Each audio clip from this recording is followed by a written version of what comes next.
Di zaman demokrasi ya orang mengkritik, orang minta itu soal yang biasa. Biasa. Tapi nampaknya di kalangan ya Sumansur dan teman-temannya ini menjadi suatu peristiwa yang luar biasa. Kalau kita kritik, ini harus diajukan ke depan pengadilan. Jadi silahkan, ini kan negara hukum. Tapi yang perlu diingat, sekarang itu bukan zaman Orde Baru. Dan kedua, Anda bukan penguasa. Kalau di zaman Orde Baru, dia penguasa gitu. Mobil khusus saat itu Presiden Soeharto dikritik, maka dia akan bilang PKI itu. Gitu. Bisa. Itu antek-antek PKI. Gitu. Sekarang nggak ada lagi idiom-idiom itu. Nah sekarang Sumansur rupanya karena kiri kanan sudah mentok, dia lari ke Tuhan.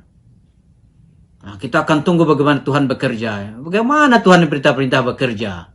Masa Tuhan bilang nanti kalau baca Yasin berkali-kali, tuntut orang-orang itu. Apa ada nama-namanya juga begitu? Apa saya termasuk atau bagaimana? Kita mau tahu gitu. Jangan menghilang aja. Kan orang mau tahu nih. Dulu ketika 30 hari katanya 10 hari lagi. Nah sekarang sudah lebih dari 50 hari. Bahkan untuk udah masuk ke hari ke berapa ini? 55 hari.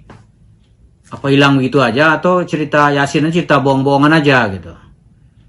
Atau bagaimana?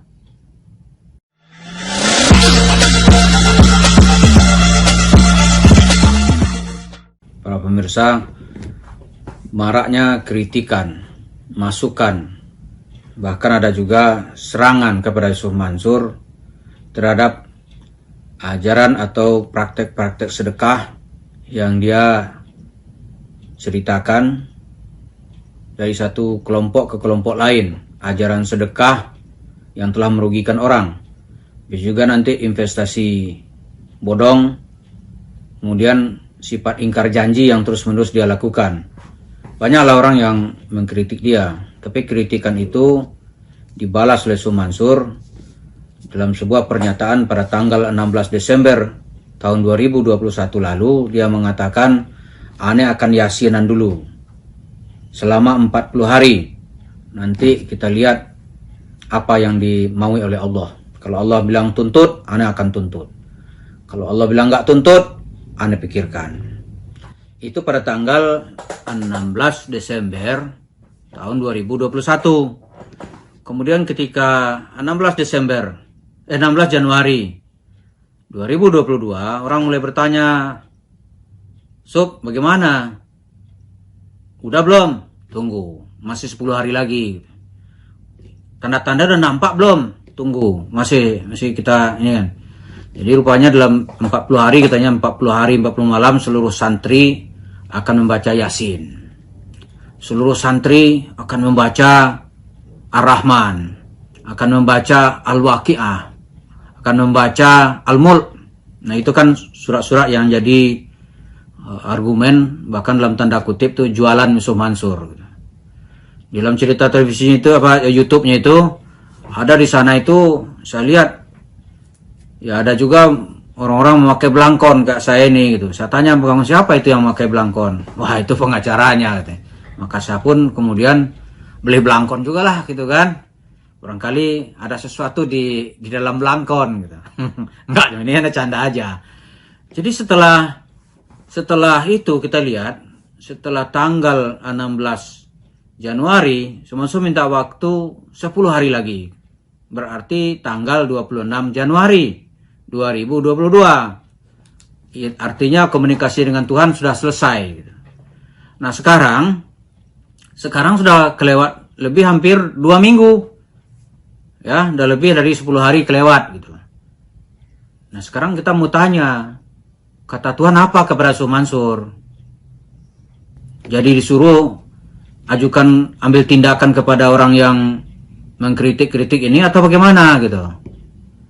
Atau Tuhan bilang, udah kamu surut aja lah, nggak benar gitu. Apa? Kita nggak tahu penjelasan seperti apa gitu. Karena dalam hal ini ada 2 hal yang perlu kita kritisi. Yang pertama, itu praktek kita nggak tahu maunya Tuhan apa. Masa nggak tahu Tuhan kalau memang benar? Ya, agama itu kan udah jelas aturan-aturannya. Terus ada nanti saat-saat momen tertentu Tuhan bilang tuntut ke pengadilan. Masa Tuhan bilang gitu? Tuhan akan bicara seperti itu. Kita mau tahu nih Mansur jelasnya kayak apa gitu. Ini udah kelewat, orang-orang mau nanya, mau nunggu ini. Supaya kalau ada nanti orang-orang yang dituntut, dia kan bisa siap-siap. Karena ya di zaman demokrasi ya orang mengkritik, orang minta itu soal yang biasa. Biasa. Tapi nampaknya di kalangan ya Mansur dan teman-temannya ini menjadi suatu peristiwa yang luar biasa. Kalau kita kritik, ini harus diajukan ke depan pengadilan. Jadi silahkan, ini kan negara hukum. Tapi yang perlu diingat, sekarang itu bukan zaman Orde Baru. Dan yang kedua, Anda bukan penguasa. Kalau di zaman Orde Baru, dia penguasa gitu. Mobil khusus itu Presiden Soeharto dikritik, maka dia akan bilang PKI itu. Gitu. Bisa. Itu antek-antek PKI. Gitu. Sekarang nggak ada lagi idiom-idiom itu. Nah sekarang Mansur rupanya karena kiri kanan sudah mentok, dia lari ke Tuhan. Nah, kita akan tunggu bagaimana Tuhan bekerja. Bagaimana Tuhan perintah-perintah bekerja. Masa Tuhan bilang nanti kalau baca Yasin berkali-kali, tuntut orang-orang itu. Apa ada nama-namanya juga begitu? Apa saya termasuk atau bagaimana? Kita mau tahu gitu. Jangan menghilang aja. Kan orang mau tahu nih. Dulu ketika 30 hari, katanya 10 hari lagi. Nah sekarang sudah lebih dari 50 hari. Bahkan untuk udah masuk ke hari ke berapa ini? 55 hari. Apa hilang begitu aja atau cerita Yasin cerita bohong-bohongan aja gitu. Atau bagaimana? Dan yang jelas yang begini-begini itu Tuhan tidak, kalau dalam keyakinan akidah Islam yang benar, orang baca Yasin ya doa lah. Tapi nggak ada itu 40 hari langsung turun isyarat yang perintah seperti Tuhan berbicara. Nggak ada itu.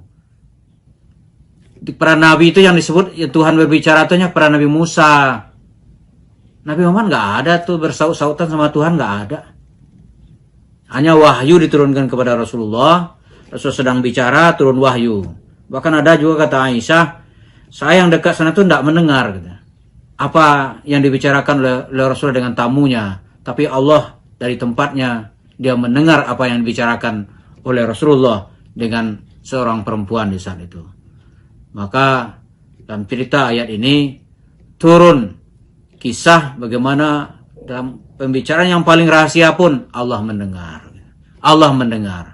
Tapi tidak ada tuh bersaut-sautan Nabi, ya Allah, ya Muhammad. Ya Allah, nggak ada. Mana ada? Nggak ada. Kita nggak tahu. Jadi kita nggak boleh ngarang-ngarang terlalu jauh dalam masalah agama. Apalagi masalah akidah di karang-karang. Ini baca Yasin 40 hari. Kita mau tunggu nanti apa perintah Tuhan. Itu sekarang gimana? Tidak jelas atau Tuhan ragu-ragu atau gimana? Itu kan bahaya sekali tuh. Setelah 60 hari apa rahasia Tuhan gitu. Atau apa gitu. Masa akan kita bilang Tuhan ragu-ragu gitu. Atau nggak ada penjelasan. Masa Tuhan nggak ada penjelasan? Yang nggak ada penjelasan itu kita. Kita manusia yang ragu-ragu, bukan Tuhan yang ragu-ragu. Kita manusia yang nggak jelas gitu. Nah dalam cerita Yusuf Mansur yang nggak jelas siapa ini? Tuhan yang nggak jelas di mata Yusuf Mansur atau gimana? Ini udah masuk hari ya lebih dari 55 hari. Katanya kan 40 hari. Ini udah 55 hari. Terus orang mau tunggu apa gitu. Ini jangan pula disikapi kita tidak menista loh ya. Ini kita mau tahu aneh-aneh dalam beragama yang membuat kita perlu bertanya. Itu aneh-aneh gitu. Yusuf Mansur membawa cerita-cerita aneh dalam beragama, orang bertanya, menunggu dan bertanya. Itu intinya. Bagaimana? Jangan nanti sebagai cerita komedi gitu, ketawa-ketawa, aneh lapor Allah dulu ya gitu. Ini saya ingat dari kampung saya dulu tuh, kalau sama orang PKI ya lucu-lucu. Satu kali misalnya nih, cerita orang tua saya, kita mau pergi sholat. Mana Pak? Mau sholat dulu sampai salam sama Tuhan ya. Biasa dalam cerita PKI, sampai salam sama Tuhan ya gitu. Tuh pulang sholat nanti, nah terus bapak saya tuh seorang PKI, gimana? Cerita Tuhan, udah dijawab Tuhan belum gitu. Kami ini gimana kata Tuhan? Itu begitu, itu ada dalam idiom PKI. Ya, idiom PKI.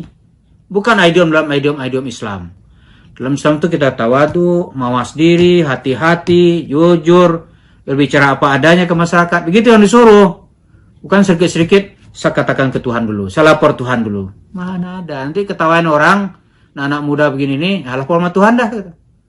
Kan kacau kita ini. Kacau. Udah kalau ambil semua deh, tanya sama Tuhan.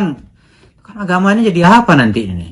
Jadi itu apa namanya starting point kita, kenapa kita terus menerus mempertanyakan, karena banyak sekali pelajaran-pelajaran yang tidak bisa kita pahami. Jadi kalau kami ini nggak mengerti, tolonglah diajari, dijelaskan dengan sebaik